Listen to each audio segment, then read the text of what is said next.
Hello, everyone. My name is Anka Metcalf, and I'm the CEO and founder of Trade Out Loud. I have been trading for over 20 years, and I am here today to analyze my top investing idea.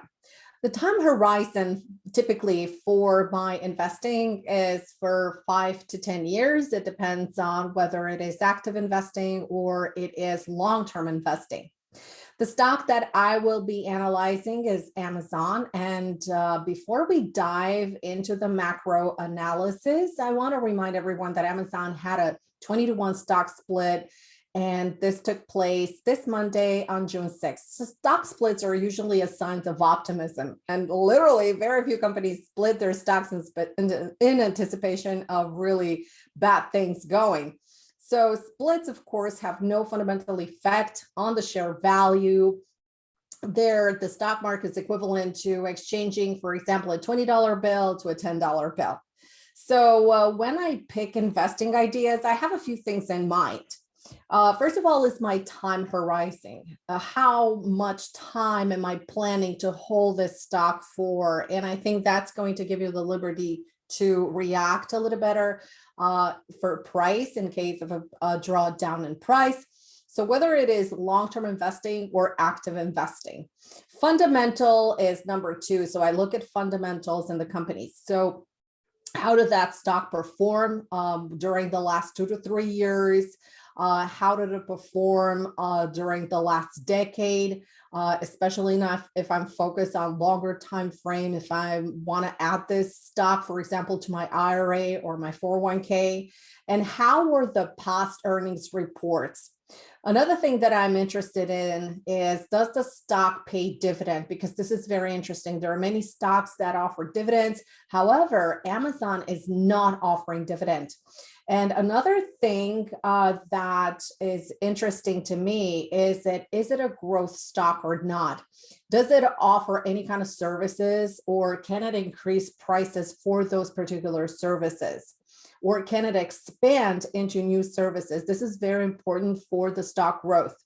So Amazon does not offer any dividend, but it rewards investors handsomely. So over the last 11 years, it has generated returns of over 30%. So now let's dab into the technical chart and dissect price to see if we can identify some inflection points. And I'm going to do a little bit of price history. This is the monthly chart of Amazon. So as you can see from its very beginnings, the stock has been growing steadily. It has created, from the technical standpoint, higher highs and higher lows. We're having the moving averages all fanning out. And this is a sign of a really ultra power trend happening. Of course, within time, as with any stock and with any market index that you're looking at, you have different points in time where you have turbulence. So for example, we had a major turbulence that created this pullback that has breached the 10 exponential moving average, which is the ultra power trending directional force for price moving forward. And in 2018, we had a lot of trade war worries, and this created a bunch of volatility in the first quarter and in the last quarter. So this created a top, this created a resistance area. And as you can see, the price breached the 10 EMA, has come into the 20 SMA and rotated. Now, interestingly enough, is that the rotation has happened on Christmas. So Christmas rally on December 26th, right when the market opened the next day after Christmas, we had a massive Christmas rally that pushed the price higher. So that was, as you can see here, December 26, 2018. And this was actually the start of a transition to highs, to all-time highs you guys see here, all the way to this 188.69. And this is because of the stock split. That's why you're seeing these prices right here.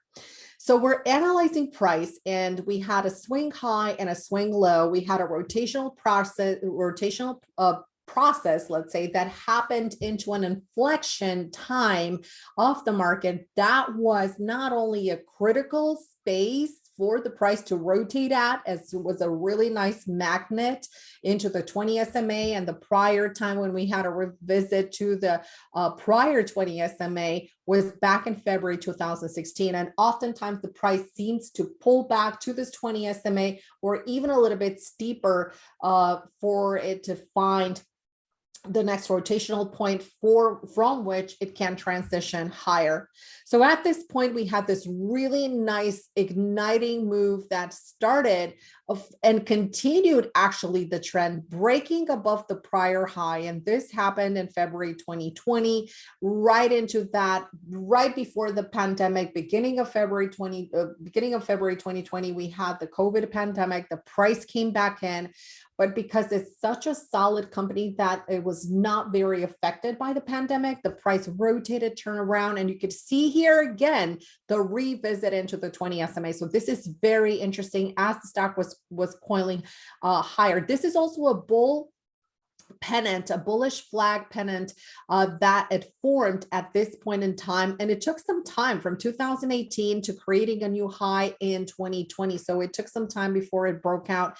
And when it broke out with velocity. So in 2020, as you could see, continuation higher, going all the way into the 2021 right here, where it created these two double taps into the all-time highs. And that was last year in July and last year in November, and it did not create a brand new high since then. So the stock is right now in a pullback process. Now, when I invest in stocks, I like to look at the bigger time frames, and I never buy into all-time highs. I'm looking for a potential pullback that would offer me a discounted price, a price where I could get more shares than I would at the very high. And I would evaluate my risk tolerance, because when you're investing, so for a higher time frame, definitely on higher time frames, or for a long time horizon, you have to know your risk tolerance, because in investing, you do not use stops. There is not one investing institution and not one hedge fund that is ever using any kind of hard stops when investing. So the price pulled back down, and interestingly enough, it formed a turnaround point from this bottoming tail. So if you're actually looking at smaller time frames, for example, on weekly charts, you would actually see about a 3-week consolidation right here into this bottom. And this bottom is because we had a prior resistance high, and that was from this high from 2018, and the price came back down to retest this minor support. Why do I like these minor support areas? Because they're telling. Minor support only develops an ultra uptrend. So when you have an uptrend, you're more likely to have the price pull back into a prior resistance high. And that is clue enough and evidence enough that the price may want to rotate and continue its trajectory to the upside.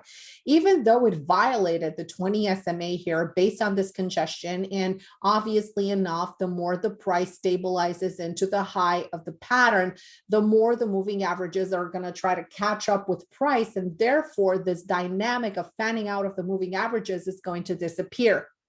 And the likelihood of the 20 SMA and the 10 EMA colliding at this point, and price action crosses actually through these moving averages, is very likely at this point. So when we had the price come down and actually start closing below the 20 SMA and closing below the range here, things became very interesting. And I had Amazon on my radar even before the stock split, because it was very appealing to buy it at a lower price than buy it at a higher price. And now we had a nice tap into this minor support. And actually, because at the time that we're doing this recording is June 9th, 2022, it is 1 p.m. Eastern time. So we are 9 days into the month. We already see a little bit of rotation, and we're trying to coil into this 20 SMA. And we can see that the June candle literally took out the prior candle high. Now, obviously, no evidence, no price evidence is present until we close the month, but we still have 3 weeks in which price action can literally start climbing into the high and start moving into a higher directional bias. If we get another pullback, for example, into minor support, on any breach of this minor support area, we will have a much steeper correction, most likely into the 85, most likely into the I would say 70 to 65. So we do have room to project lower all the way into a new low without actually establishing a downtrend from the investing standpoint, because we can have a downtrend on smaller time frames, even though analytical time frames as the daily or the weekly, but still the monthly chart or even quarterly chart suggests very strong accumulation around those points. Now, interestingly enough, this is very appealing because the stock came in at about $100 price point. So if we get another pullback into the $100 price point, everybody's going to be literally more interested than buying it at $100 than $120. So my projection for this year and for the next 5 to 10 years is bullish on Amazon. Even though it's a stock that does not offer dividend, it offers really great returns for all investors. And if investing, even though in investing, you don't have to have laser precise entries like we do in day trading, it is also a great idea to look for technical spots that may offer technical entry points that are into pullbacks that can offer you, let's say, the price on clearance rather than pay full price. So this analysis is brought to you by yours truly, Anka Metcalf. And if you want to learn more about what we do, you could visit our website. It is tradeoutloud.com. And if you want to learn how to hedge this inflation and generate an income or supplement your income, you could definitely go to our homepage at tradeoutloud.com and click and download our ebook. And there you will find the ultimate guide to generating income in 2 hours or less in the New York trading session.